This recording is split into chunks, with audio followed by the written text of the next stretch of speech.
Hello दोस्तों, आज मैं आप लोगों के बीच में ये भारत के भौतिक स्वरूप के बारे में चर्चा करेंगे कि इसके अधीन हम लोगों को क्या क्या पढ़ना होता है। और फिर ये इससे पहले वाले लेक्चर में हम भारत के सामान्य जानकारी के बारे में चर्चा कर लिए थे। बहुत सारा उससे आपका क्वेश्चन पूछा जाएगा, उसे अगर आप लोगों ने नहीं देखा है तो उसे जाकर पहले उसे देख लीजिए, तब ज़्यादा से ज़्यादा समझ में आएगा। और जितना ज़्यादा से ज़्यादा हो सके दोस्तों, मैं भारत के मानचित्र के द्वारा आपको याद कराने का प्रयास करूँगा, तो आप अंत तक जरूर बने रहेंगे। ये जो पीडीएफ है दोस्तों, पीडीएफ बहुत लंबा बनाया गया है। इस पीडीएफ को लगभग 2 या 3 वीडियो में कवर करने का प्रयास करूंगा। आज के मुख्य लेक्चर में मुख्य रूप से हम लोग हिमालय के बारे में विस्तृत रूप से चर्चा करेंगे। ठीक है, हिमालय से जुड़े हुए हिमालय का विभाजन क्या है, नदी के आधार पर हिमालय का विभाजन से ट्रांस हिमालय क्या है, लघु हिमालय क्या है, बृहद हिमालय क्या है, शिवालिक क्या है, ये सब के बारे में हम लोग विस्तृत चर्चा करने वाले हैं। ठीक है, और भौतिक स्वरूप के अधीन हम लोगों को कौन कौन से मुख्य रूप से टॉपिक पढ़ना है उसके बारे में भी हम लोग इस लेक्चर में चर्चा करेंगे। दोस्तों, हम उम्मीद करते हैं कि आप लोगों को हमारा ये वीडियो बहुत ही अच्छा लग रहा होगा। अगर अच्छा लगे तो आप जरूर हमें कमेंट में ये अपना राय प्रेषित करें हमारे ऊपर। ठीक है, फिर आइए बिना देर किए हुए मैं आज के इस लेक्चर को शुरुआत करता हूं। और मैं यहाँ से कुछ देर के लिए, जब तक ये लेक्चर चलता नहीं तब तक के लिए मैं गायब हो जाता हूँ। जब जरूरत पड़ेगा तो फिर मैं आपके सामने हाजिर हो जाऊँगा। तो आप इंजॉय कीजिए, पढ़ाई कीजिए। आइए देखते हैं। तो दोस्तों, आज हम लोग पढ़ेंगे भारत के भौतिक स्वरूप के बारे में। भारत के भौतिक स्वरूप क्या होता है। जो हमारा दोस्तों भारत है, उसके कुल क्षेत्रफल का 10.7% भाग पर उच्च पर्वत श्रृंखलाएं हैं। आपको पता होगा हमारे देश का क्षेत्रफल कितना है दोस्तों, तो 32,87,263 वर्ग किलोमीटर। मैं इससे पहले वाले लेक्चर में ये सब के बारे में डिटेल चर्चा कर दिया हूँ, उसे आप जाकर देख लेंगे कुल क्षेत्रफल कितना है। यानी जितना क्षेत्रफल है दोस्तों, उसके लगभग 10.7% भाग पर ऊंचे ऊंचे पर्वत श्रृंखलाएं स्थित है, जिनकी ऊंचाई समुद्र तल से 2135 मीटर या उससे अधिक है, उसे उच्च पर्वत श्रृंखलाएं माना गया है। 305 मीटर से 2135 मीटर की ऊंचाई वाली पहाड़ियां 18.6% भूभाग पर फैली है। यानी कि समुद्र तल जो था दोस्तों, समुद्र तल से 2135 मीटर या उससे अधिक जो ऊंची ये चोटी है उसे पर्वत श्रृंखलाएं कहा गया है। और इससे जो कम हो और 305 मीटर से अधिक है उसे पहाड़ियां कहा जाता है। वो उसका विस्तार 18.6% है। ये सब फैक्ट कभी कभी पूछ दिया जाता है, इसे आप ध्यान में रखेंगे। वहीं अगर हम बात करें विस्तृत मैदान की, तो मैदान सबसे ज्यादा भूभाग पर है, जो कि 43% भूभाग पर विस्तृत मैदान का विस्तार है।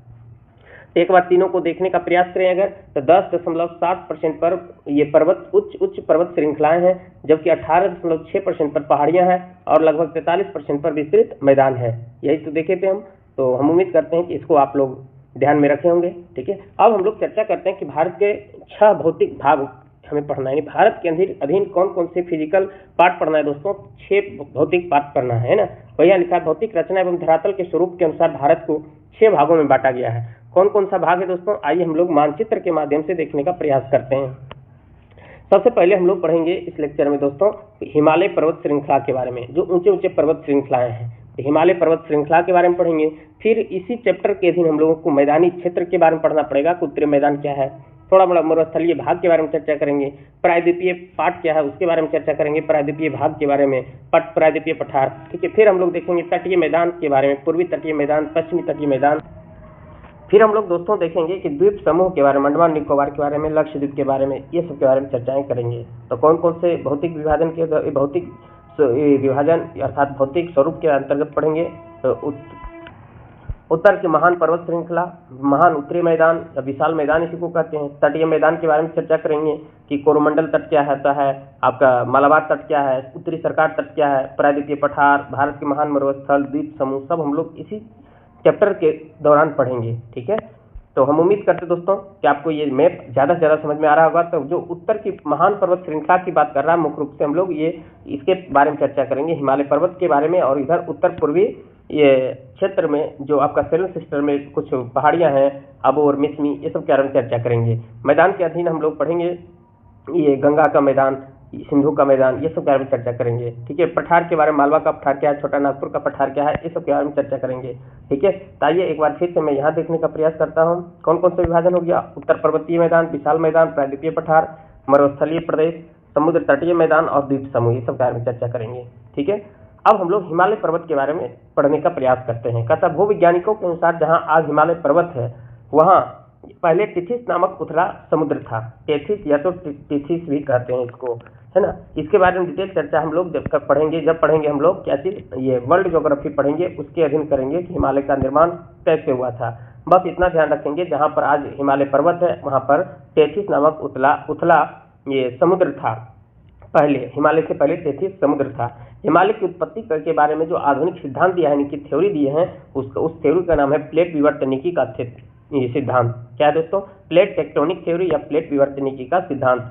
ये हिमालय की उत्पत्ति से संबंधित कई भूवैज्ञानिकों ने कई तरह के सिद्धांत दिए हैं, लेकिन सबसे ज्यादा जो प्रचलित सिद्धांत है और लोकमान्य सिद्धांत है उसका नाम है प्लेट टेक्टोनिक थ्योरी, जिसे हम लोग प्लेट विवर्तनिकी सिद्धांत भी कहते हैं। अब ये सिद्धांत क्या होता है, इसके बारे में डिटेल जानकारी हम लोग जब विश्व भूगोल पढ़ेंगे तो वहां पर लेंगे, ठीक है।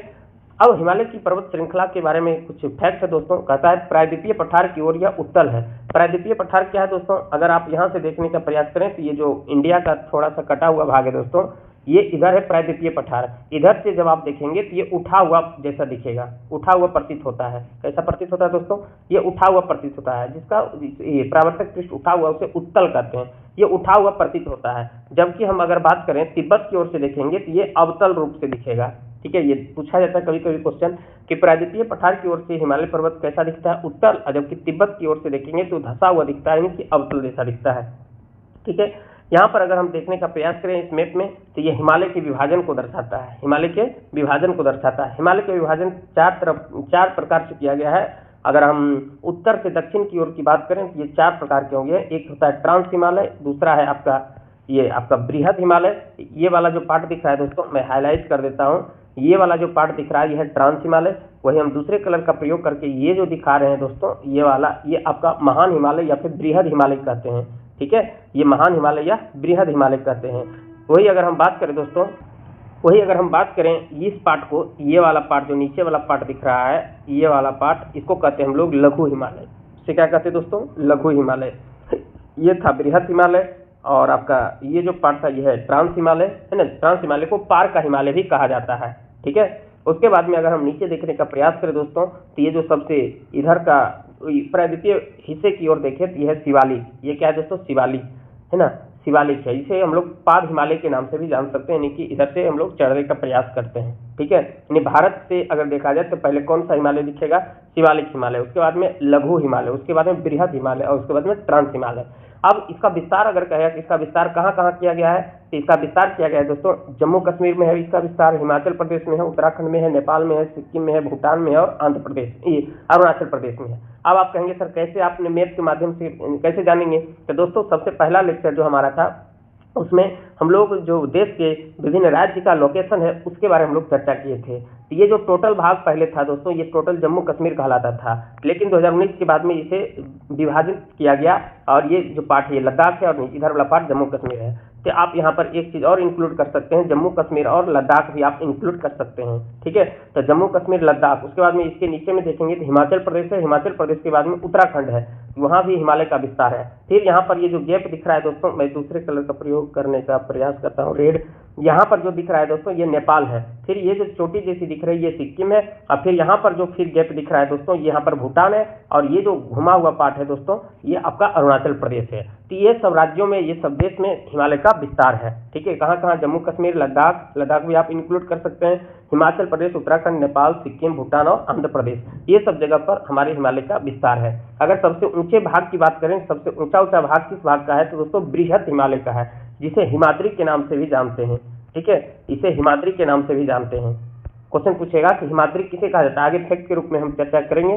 तो हिमाद्री के नाम से किसे जाना जाता है, आपका बृहद हिमालय का नाम है हिमाद्री है। यहाँ पर सबसे ऊंची चोटियां पाई जाती है। यहीं पर हम लोग पढ़ेंगे कि यहीं पर सबसे ऊंची चोटी होगा दोस्तों माउंट एवरेस्ट की चोटी, माउंट एवरेस्ट की चोटी होगा जो कि नेपाल में स्थित है, ठीक है।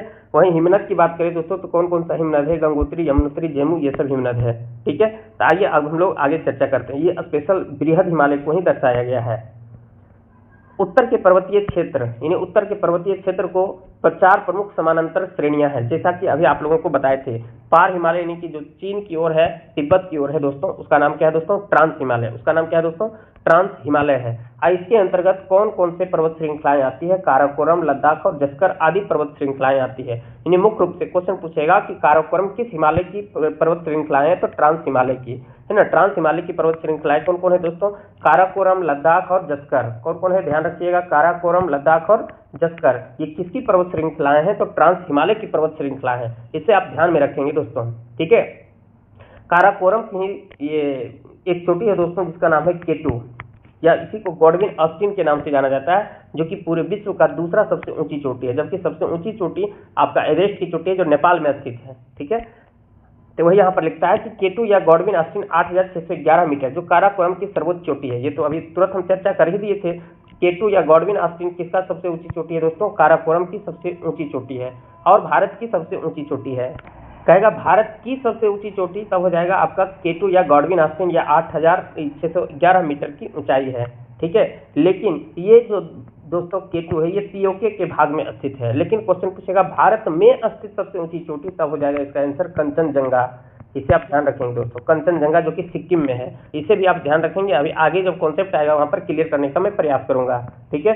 ये जो 8611 मीटर है, दूसरा सबसे ऊंची चोटी है विश्व का, लेकिन भारत की सबसे ऊंची चोटी है कौन? केटू या गॉडविन ऑस्टिन। लेकिन भारत में कहेगा, यानी कि जो अभी भारत के अधिकार क्षेत्र में है, तब उसका आंसर हो जाएगा दोस्तों कंचनजंगा, जो कि सिक्किम में स्थित है। कहता है दोस्तों काराकोरम और लद्दाख के बीच में एक घाटी है, जो घाटी का नाम क्या है दोस्तों? नुब्रा घाटी। ये भी आप ध्यान रखेंगे कि नुब्रा घाटी कहाँ स्थित है?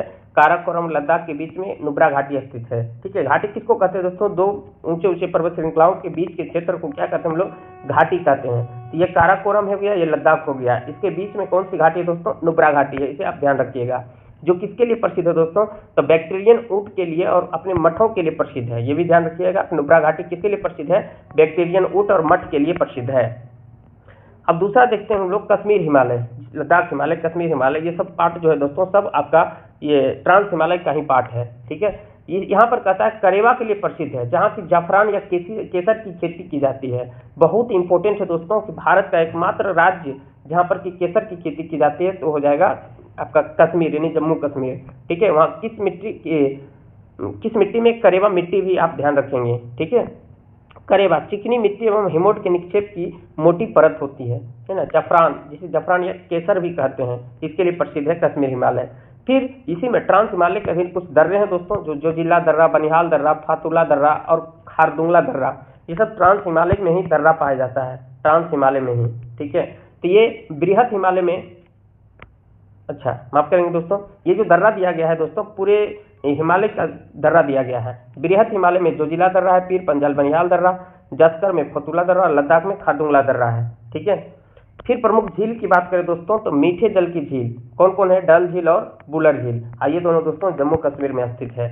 खारे जल की झील की बात करें दोस्तों, तो इसको कहते हैं पेंगोंग तसो और सोमू रेरी तसो, सोमू रेरी तसो। ये खारे पानी की झील है। झील के बारे में फिर से मैं अलग से वीडियो लाऊंगा, इसलिए मैं उस पर ज्यादा भी समय नहीं ले रहा हूँ। प्रमुख तीर्थ स्थल कौन कौन सा है दोस्तों? वैष्णो देवी, अमरनाथ की गुफा, चरार-ए-शरीफ, ये सभी उत्तर पश्चिमी हिमालय अर्थात कश्मीर क्षेत्र में स्थित है। वैष्णो देवी प्रमुख स्थल है, वैष्णो देवी की मंदिर, ये आपका उत्तर पश्चिमी हिमालय की बात कराने की, कश्मीर की बात करें, अमरनाथ गुफा, चरार-ए-शरीफ, ये सब प्रमुख तीर्थ स्थल है।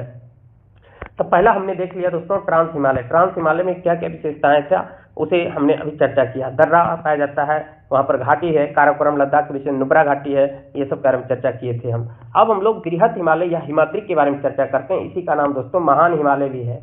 इसी का नाम क्या है दोस्तों? महान हिमालय भी है। तो हिमाद्री या बृहत हिमालय की क्या विशेषता है? कहता है इसकी विशेषता हिमालय की सबसे ऊंची श्रेणी होती है। ऊंची ऊंची जितनी भी श्रेणी पाई जाती है दोस्तों पर्वत की, सब श्रेणी कहाँ पाया जाएगा? बृहत हिमालय में पाया जाएगा, जिसकी ऊंचाई औसत होगा दोस्तों 6000 मीटर। औसत एवरेज ऊंचाई कितना होगा? 6000 मीटर, ठीक है। और इसी श्रृंखला में विश्व की सबसे ऊंची चोटी एवरेस्ट की चोटी है, जो कि नेपाल में स्थित है, जिसकी ऊंचाई दोस्तों ये 8848 मीटर कहीं पर रहता है, तो कहीं पर 8850 मीटर रहता है। इसे आप ध्यान रखेंगे। तो क्वेश्चन पूछेगा विश्व की सबसे ऊंची चोटी एवरेस्ट की चोटी है, यानी माउंट एवरेस्ट, ठीक है। दूसरी सबसे ऊंची चोटी दोस्तों केटू या गॉडविन ऑस्टिन है। अन्य प्रमुख शिखर कौन कौन सा है?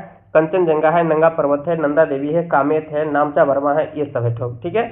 तो कंचनजंगा कहाँ है दोस्तों? तो कंचनजंगा आपका सिक्किम में स्थित है। कंचनजंगा ये शिखर कहाँ है? सिक्किम में है, जो कि भारत में कहेगा सबसे ऊंची चोटी तब हो जाएगा कंचनजंगा। अब बृहद हिमालय और लघु हिमालय से मेन सेंट्रल थ्रस्ट द्वारा अलग होता है। अभी आप लोगों को बताए थे यहाँ पर कि जो सबसे इस साइड में है दोस्तों, ये इस प्रकार से ये जो भाग है दोस्तों, ये आपका है ट्रांस हिमालय का। दूसरा जो पार्ट बताए थे दोस्तों, ये जो सतत रूप से था, ये कौन सा था दोस्तों? अरे फिर से मैं बना देता हूँ। ये आपका हो गया कौन सा हिमालय? ट्रांस हिमालय।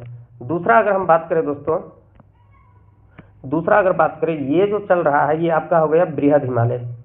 ये कौन सा हिमालय हो जाएगा? बृहद हिमालय या तो महान हिमालय। फिर आएगा आपका कौन सा? 12वां मिट ही रहा है। चलिए, ये ट्रांस हिमालय, बृहद हिमालय और फिर आपका आ जाएगा लघु हिमालय, फिर आ जाएगा शिवालिक। ये जो बृहद हिमालय और आपका लघु हिमालय है, इसको अलग करने वाला का नाम क्या है दोस्तों? मेन सेंट्रल थ्रस्ट है। इसे भी आप ध्यान रखेंगे। अब हम लोग इसके बारे में चर्चा करते हैं, लघु हिमालय के बारे में। लघु हिमालय को दोस्तों हिमाचल हिमालय भी कहते हैं या फिर मध्य हिमालय के नाम से भी जानते हैं। लघु हिमालय का कितने नाम हो गया दोस्तों? नाम से भी कई बार क्वेश्चन पूछा जा सकता है। हिमाचल हिमालय, लघु हिमालय या मध्य हिमालय। इसकी पर्वत श्रृंखलाएं कौन कौन सा है दोस्तों? पीर पंजाल, धौलाधर, मसूरी, नागटिवा और महाभारत श्रेणी। ठीक है, ये सब प्रमुख पर्वत श्रृंखलाएं हैं। पीर पंजाल, धौलाधर, मसूरी, नागटिवा और महाभारत किसकी पर्वत श्रृंखलाएं दोस्तों? तो हिमाचल श्रेणी या लघु हिमालय की ये सब पर्वत श्रृंखलाएं हैं। प्रमुख घाटी की बात करें दोस्तों, तो कश्मीर घाटी, लाहौल स्फीति, कुल्लू घाटी और कांगड़ा घाटी, ये सब दोस्तों लघु हिमालय का ही पार्ट है। इसमें कुछ चारागाह है, ये सब ऊंचाई के लिए प्रसिद्ध नहीं है। ठीक है, अल्पाइन चारागाह, कश्मीर में इसे मर्ग कहा जाता है, गुलमर्ग, सोनमर्ग। उत्तराखंड में बात करें दोस्तों, बुग्याल या प्यार कहा जाता है। कश्मीर के चारागाह को क्या कहा दोस्तों? मर्ग कहा जाता है। जैसे में गुलमर्ग, सोनमर्ग, वहीं उत्तराखंड के चारागाह को बुग्याल या प्यार कहा जाता है। अब हम लोग देखते हैं प्रमुख पर्यटन स्थल की, जो लघु हिमालय के अधीन पाया जाता है। ठीक है, शिमला, कुल्लू, मनाली, मसूरी, दार्जिलिंग, ये सब जो है दोस्तों सब कहाँ किस हिमालय के अधीन ये सब प्रमुख पर्यटन स्थल है? ये है लघु हिमालय या फिर हिमाचल हिमालय के अधीन प्रमुख पर्यटन स्थल है। ठीक है, ये भी ध्यान में रखिएगा। यहाँ की कुछ जनजातियों के बारे में चर्चा करें दोस्तों, जैसे भोटिया जनजाति, जो ग्रीष्म ऋतु में ऊपरी बुग्यालों में पाए जाते हैं, शरद ऋतु में निचली घाटियों में पाए जाते हैं। यानी कि जब गर्मी आती है तो उस समय बुग्याल में पाया जाता है और सर्दी में निचली घाटी में चला आता है। कौन? भोटिया जनजाति। लघु हिमालय की कुछ प्रसिद्ध स्थान है दोस्तों, फलों की घाटी है ना, जिसको उत्तराखंड कहते हैं, चमोली है उत्तराखंड में, गंगोत्री, यमुनोत्री, केदारनाथ, ये सब आपका लघु हिमालय का ही पार्ट है। बद्रीनाथ, हेमकुंड साहिब, जो मुख्य बिंदु है दोस्तों उसको मैं हाईलाइट कर रहा हूँ और उस पर विशेष चर्चा भी कर रहा हूँ। ठीक है, दार्जिलिंग और सिक्किम हिमालय क्षेत्र, कहता है यहाँ तीस्ता नदी बहती है। सिक्किम के पास में कौन सा नदी बहती है दोस्तों? तीस्ता नदी बहती है। कंचनजंगा जैसी ऊंची चोटियां भी पाई जाती है। यहाँ लेप्चा जनजाति पाई जाती है। सिक्किम के पास और दार्जिलिंग के एरिया में दोस्तों लेप्चा जनजाति पाई जाती है। और कंचनजंगा जैसी ऊंची चोटी है, जो भारत में सबसे ऊंची चोटी है, यहाँ पर एक नदी बहती है जिसका नाम है दोस्तों तीस्ता नदी।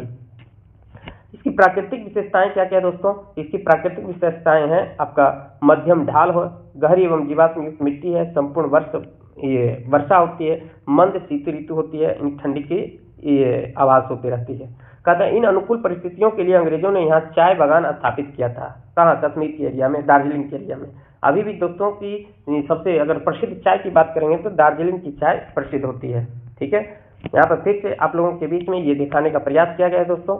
ये देखिए, और मैं जूम आउट कर देता हूँ। हाँ, ये जो दोस्तों दिख रहा है आपका ये वाला पार्ट, ये किसका? ये कौन सा हिमालय है दोस्तों? ट्रांस हिमालय, बिल्कुल सही। उसके बाद में जो ब्लू कलर से दिख रहा है दोस्तों, ये किस हिमालय का पार्ट है? ये बृहद हिमालय या तो ग्रेट हिमालय की भाग है ना। उसके बाद में ये जो ग्रीन कलर से दिख रहा है, इसका नाम क्या है दोस्तों? लघु हिमालय या फिर इसी को हिमाचल हिमालय या मध्य हिमालय भी कहते हैं। आज जो सबसे नीचे दिख रहा है दोस्तों, ये जो है दोस्तों इसका नाम क्या है दोस्तों? शिवालिक हिमालय। तो समांतर क्रम में हिमालय की बंटवारा में कौन कौन से आ जाएगा? सबसे उत्तर तिब्बत की ओर ट्रांस हिमालय, उसके बाद में बृहद हिमालय, उसके बाद में लघु हिमालय, फिर नीचे में शिवालिक हिमालय है। ठीक है, आइए आगे चर्चा करते हैं। कहता लघु हिमालय शिवालिक से मेन बाउंड्री फॉल्ट के द्वारा अलग होती है। अभी आपने देखा था कि मेन बाउंड्री थ्रस्ट ये किससे हो रहा था? बृहद हिमालय और आपका मेन सेंट्रल थ्रस्ट, ये बृहद हिमालय और लघु हिमालय से अलग हो रही थी। अब की बार में क्या है दोस्तों? लघु हिमालय और शिवालिक किससे अलग होती है? ठीक है, तो ये है मेन बाउंड्री आपका फॉल्ट के द्वारा अलग होती है। अब हम लोग निचली हिमालय के बारे में चर्चा करते हैं दोस्तों, जिसको हम लोग शिवालिक हिमालय के नाम से जानते हैं। इसे निम्न हिमालय या बाह्य हिमालय के नाम से भी जाना जाता है। ट्रांस हिमालय पार हिमालय था, जबकि शिवालिक बाह्य हिमालय या निम्न हिमालय कहा जाता है। हिमालय का यह दोस्तों सबसे नवीनतम भाग है। क्वेश्चन पूछ देगा हिमालय का सबसे नवीनतम भाग कौन सा है दोस्तों, तो ये आपका शिवालिक या फिर निम्न हिमालय या बाह्य हिमालय है। सबसे पुराना हिमालय कौन सा हो जाएगा, तब ये हो जाएगा दोस्तों ट्रांस हिमालय। ठीक है, शिवालिक एवं लघु हिमालय के बीच में कई घाटियां हैं, जैसे कि काठमांडू की घाटी। ये कहाँ पर पाया जाता है दोस्तों, तो ये आपका शिवालिक और आपका ये लघु हिमालय इसके बीच में पाई जाती है। पश्चिम में इन्हें दून या द्वार कहते हैं। पश्चिम में क्या कहा जाता है दोस्तों, दून या तो द्वार कहा जाता है। जैसे देहरादून जो सबसे बड़ा दून है, हरिद्वार शिवालिक के नीचे भाग को तराई कहते हैं। शिवालिक के नीचे वाले हिस्से को क्या कहते हैं दोस्तों, तराई कहते हैं। अब हम लोग चर्चा करते हैं हिमालय का नदियों के आधार पर विभाजन। अभी आप लोगों ने देखा दोस्तों कि समांतर क्रम में नदियों का ये हिमालय का विभाजन किस प्रकार से किया जा रहा था, तो एक बार फिर से मैं रिकॉल कर देता हूं। सबसे ये तिब्बत की ओर चर्चा करेंगे। तिब्बत की ओर जो सबसे पुराने भाग में से है उसका नाम है ट्रांस हिमालय। फिर ये दूसरे क्रम में मैं यूज कर लेता हूँ, ये कौन सा हो जाएगा, बृहद हिमालय। फिर इधर पर चलेंगे तो ये हो जाएगा आपका लघु हिमालय या निम्न, ये लघु हिमालय, मध्य हिमालय या हिमाचल हिमालय इसको कहते हैं। फिर दूसरे कलर का मैं प्रयोग करूं तो यह है शिवालिक हिमालय, जो सबसे नवीनतम भाग है, सबसे प्राचीनतम भाग आपका ट्रांस हिमालय का है। हिमालय से पहले किस सागर की बात किया जाता है वहां पर था, तो तेथिस सागर की बात किया जाता है। हिमालय से जुड़े और कौन सा फैक्ट था दोस्तों, कि ये प्लेट टेक्टोनिक थ्योरी पर आधारित था कि हिमालय का निर्माण किस प्रकार से हुई थी। अब हम लोग दोस्तों देखते हैं कि हिमालय का नदियों के आधार पर विभाजन किस प्रकार से किया जाता है। नदियों के आधार पर विभाजन, तो नदी के आधार पर विभाजन दोस्तों ये करने वाले भूगोल शास्त्री थे सिडनी बुड्राट। कौन भूगोल शास्त्री थे दोस्तों, सिडनी बुड्राट। ये नदियों के आधार पर हिमालय का विभाजन किया। इस आधार पर भी हिमालय को कितने भाग में बांटा दोस्तों, 4 भाग में। समांतर क्रम में भी 4 और नदी के आधार पर भी कितने भागों में दोस्तों, 4 हिमालय में बांटा गया है। आइए मैं मैप के द्वारा आपको समझाने का प्रयास करता हूँ और हमेशा याद करने का प्रयास करता हूँ। ये देखिए, सबसे पहले दोस्तों कि नदी के आधार पर बांटा गया, तो नदी को पहले हम लोग पहचानने का प्रयास करते हैं। ये जो बह रही है दोस्तों इसका नाम है सिंधु, और ये जो बह रही है दोस्तों इसका नाम है सतलज। सिंधु सतलज। एक नदी और चिन्हित करते हैं जिसका नाम है काली। सिंधु सतलज काली। एक नदी है दोस्तों तीस्ता, और फिर एक नदी है यहाँ पर दिहांग। यहाँ पर एक नदी कौन सा है दोस्तों, दिहांग। ठीक है, हम उम्मीद करते हैं कि ये नदी को पहले आप ध्यान पूर्वक देखिए और इसे मतलब माइंड में बैठाने का प्रयास कीजिए। कैसे प्रयास करेंगे दोस्तों, ये देखिए किस तरह से, ये नहीं फोटो कट रहा है, ठीक है, ये पीडीएफ कट रही है, तो देखते हैं। सबसे पहले कौन था दोस्तों, सिंधु सतलज काली तीस्ता दिहांग। कौन कौन सा नदी, 4 नदी को ध्यान रखते हैं दोस्तों, सिंधु सतलज काली तीस्ता और दिहांग। कौन कौन, सिंधु सतलज काली तीस्ता दिहांग। अब आप कहेंगे सर आप हिमालय पढ़ा रहे हैं कि नदी पढ़ा रहे हैं, तो ये नदी को अगर आप ध्यान से रखेंगे दोस्तों, तो सिंधु और सतलज के बीच के भाग को कौन सा हिमालय कहा गया है, इस हिमालय का नाम दिया गया है दोस्तों, इस हिमालय का नाम दिया गया है कश्मीर हिमालय। कौन सा हिमालय दोस्तों, कश्मीर हिमालय। ठीक है, तो कश्मीर हिमालय किस किस नदी के बीच के भाग को कहते हैं, तो सिंधु और सतलज के बीच के। फिर अगर हम बात करें दोस्तों, ये है काली। अब देखेंगे कि सिंधु सतलज के बीच के भाग को कश्मीर हिमालय, सतलज और काली के भाग को क्या कहते हैं, तो सतलज और काली के भाग में जो पाया जाता है दोस्तों, सतलज और ये काली है ना, सतलज और काली, इसके बीच में जो हिमालय है दोस्तों उसका नाम है कुमायूं हिमालय। उसका नाम क्या है दोस्तों, कुमायूं हिमालय। तो सिंधु सतलज के बीच में यहाँ पर कश्मीर है ना जी, कश्मीर राज्य, तो क्या नाम होगा, कश्मीर हिमालय। जबकि अगर हम बात करें सतलज और काली के बीच में, काली नदी के बीच में, ये कुमायूं हिमालय। अब कुमायूं हिमालय नाम क्यों पड़ा दोस्तों, क्योंकि ये उत्तराखंड के एरिया की बात कर रहा है, और उत्तराखंड के एरिया को कुमायूं पहले कहा जाता था। उत्तराखंड में तो पहले किस नाम से जानते थे दोस्तों, तो कुमायूं के नाम से जानते थे। तो कौन कौन हो गया, सिंधु और सतलज के बीच में कश्मीर हिमालय, कश्मीर हिमालय। जबकि बात करें हम लोग काली और तीस्ता के बीच में, तो काली और तीस्ता के बीच में कुमायूं हिमालय। अब काली और ये सिंधु और काली के बीच में कुमायूं हिमालय, और काली और तीस्ता के बीच में दोस्तों ये हो जाएगा नेपाल हिमालय। कौन सा हिमालय दोस्तों, ये है नेपाल हिमालय। अब आ जाएगा तीस्ता और दिहांग के बीच में, तो तीस्ता और दिहांग के बीच में जो ये दिहांग नदी बह रही है दोस्तों, इसका नाम हो जाएगा असम हिमालय। ठीक है, तो पहले नदी का क्रम ध्यान में रखेंगे। नदी का क्रम क्या है, सिंधु सतलज काली तीस्ता दिहांग, सिंधु सतलज काली तीस्ता दिहांग।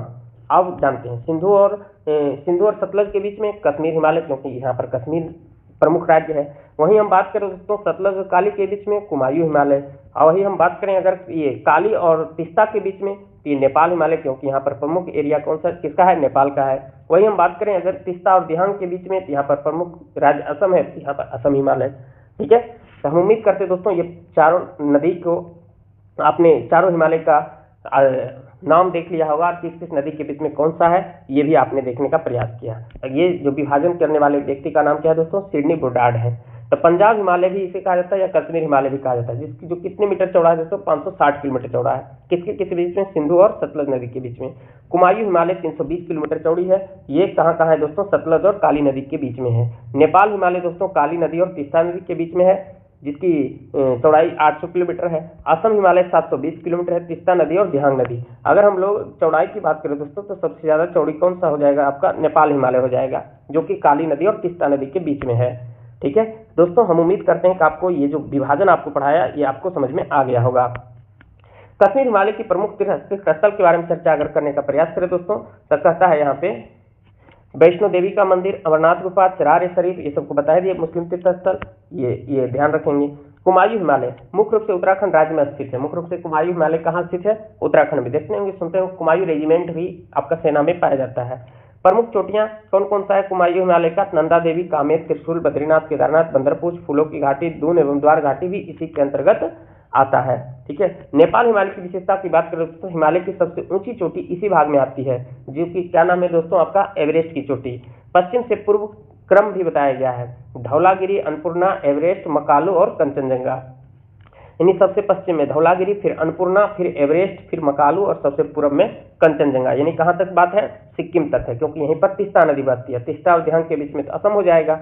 फिर यहाँ पर आपने तीस्ता नदी देखा था, ये तीस्ता और काली के बीच में आपका हो जाएगा कौन सा नदी, ये असम हिमालय, ये नेपाल हिमालय, यहाँ पर आ जाएगा आपका कुमायूं हिमालय, सतलज और काली के बीच में, और सिंधु और सतलज के बीच में पंजाब हिमालय या कश्मीर हिमालय हो जाएगा। ये क्रम भी आप ध्यान में रखिएगा। अरुणाचल प्रदेश की प्रमुख पहाड़ियां क्या है दोस्तों, अब आ गए हम लोग अरुणाचल प्रदेश की पहाड़ियों के बारे में। पहाड़ियों के बारे में दोस्तों हम उम्मीद करेंगे कि ये बाद में चर्चा करेंगे, नहीं तो ज़्यादा लोड हो जाएगा, ज़्यादा लंबा वीडियो हो जाता है तो आपको परेशानी का सामना करना पड़ता है।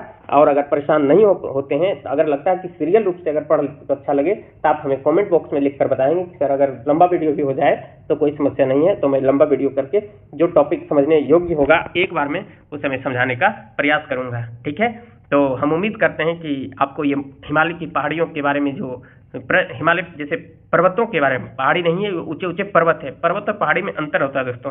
आप जो पढ़ने जा रहे हैं दोस्तों ये पहाड़ियों के बारे में पढ़ने जा रहे हैं। फिर हम लोग बाद में आपका पश्चिमी घाट, पूर्वी घाट सभी के बारे में चर्चा करेंगे। ठीक है, तो आप कमेंट बॉक्स में लिखेंगे सर वीडियो अच्छा लग रहा है तो आप अच्छे कमेंट करेंगे। ठीक है, अगर जहाँ नहीं समझ में आ रहा है, किसी तरह की कमी लग रहा है तो आप उसे भी आप उजागर करने का प्रयास करेंगे। तो दोस्तों चलते हैं हम लोग। जय हिंद, जय भारत।